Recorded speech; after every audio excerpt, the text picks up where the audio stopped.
May 14, 2012. Frank Bourassa steps into a suburban Quebec home, cardboard box in hand. Flashbangs explode. Agents swarm. They warn, 60 years in supermax for counterfeiting at industrial scale of money. Yet the agents don't realize Frank already holds a secret weapon, $200 million in flawless counterfeit dollars. He plans to use that stash as leverage, turning the threat of prison into a bargaining chip. Frank Bourassa, a high school dropout from Trois-Rivières, sold stolen car parts and low-grade marijuana before turning to forgery. His obsessive patience and knack for spotting a single failure set the stage. The toughest barrier for counterfeiters isn't ink or holograms, it's the paper. U.S. notes use a 75% cotton, 25% linen blend, manufactured solely by Crane Currency, a formula guarded since 1879. Frank asked a different question. Instead of fabricating the blend, could he convince an authorized mill to produce it? He imagined a corporate front that could legally order genuine currency stock to his request. After months of cold calling European mills, he created Keystone Investments, a polished website, London callback number, and fake letterhead. In February 2009, a modest Swiss company, Artos, finally replied to his request. Frank specified 75% cotton, 25% linen, custom security thread, micro-printed USA 20 watermark. Artos quoted $35,000 for a specialized cylinder and wired the funds through a maze of shell companies for payment. In November 2009, 5 pallets of the custom paper left Switzerland bound for Montreal.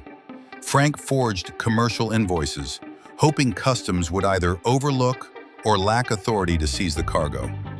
3 days before arrival, Frank and 2 associates mapped the Port of Montreal, noting inspector rotations, patrol patterns, and 3 potential escape routes.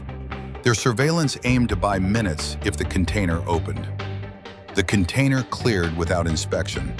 Frank breathed a sigh, then drove the truck 40 kilometers along back roads, delivering the sealed crates to his remote Quebec barn, hidden beneath pine trees. At night, he cut the seal, felt off-white sheets, and held one up to light. Andrew Jackson's portrait shimmered in the fibers, confirming the genuine currency-grade paper was in his hands now. Paper alone wasn't enough. Frank needed a press capable of mass-producing supernotes.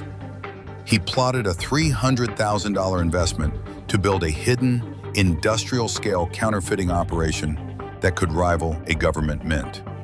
In January 2010, he purchased an abandoned 40-acre barn outside Trois-Rivières, registered it under a shell company, and transformed the decaying structure into a clandestine printing facility for his illicit operation. Frank sourced a second-hand Heidelberg offset press, a 6-ton beast, moved with a flatbed, crane, and 4 unsuspecting workers who thought they were relocating equipment for a packaging firm in the city. The barn soon housed industrial dryers, UV curing stations, precision cutters, and a custom foil stamping rig. Frank imported specialty inks from 3 continents, matching the Bureau of Engraving's formulas exactly. Without expertise, Frank recruited a corrupt former press operator from the underworld. The technician taught color calibration, plate alignment, and the minute adjustments that separate amateur fakes from indistinguishable supernotes today. Initial test runs were disasters. Oversaturated inks, misaligned plates, faulty watermarks. Frank burned each ruined sheet, spending months and thousands of dollars on nothing but ash for his desperate pursuit. In April 2010, the Heidelberg finally produced a flawless $20. It passed UV lamps, iodine pens, and watermark tests. Frank held it beside a genuine note, unable to tell any difference ever. By December that year, Frank had printed 12.5 million counterfeit 20s, $250 million face value, packed in 47 wooden crates inside the same barn, dwarfing any U.S. seizure on record to date worldwide. Instead of spending his own fake cash, Frank sold the bills wholesale to organized crime through a single, trusted middleman, charging 30 cents per dollar and funneling the money overseas first quickly. In March 2012, a Las Vegas bank teller flagged 11 $20 bills with identical serial numbers. The anomaly traced back not to Frank, but to a rogue distributor replicating his notes still. The Secret Service launched Operation Sunset, initially suspecting a foreign state. As evidence mounted, investigators shifted focus to a Canadian mob connection, feeding the supernotes into global markets across multiple continents. A joint U.S. RCMP task force traced serial patterns, flipped low-level couriers, and zeroed in on the remote Quebec barn. The operation had finally narrowed on its source for the massive counterfeit. May 14, 2012. Flashbangs blow apart the barn's kitchen. Agents seize $1 million in finished bills, $2 million in uncut sheets, yet the bulk $200 million stash disappears from lawful possession. Interrogated, Frank faces up to 60 years, possible ADX Florence Supermax confinement.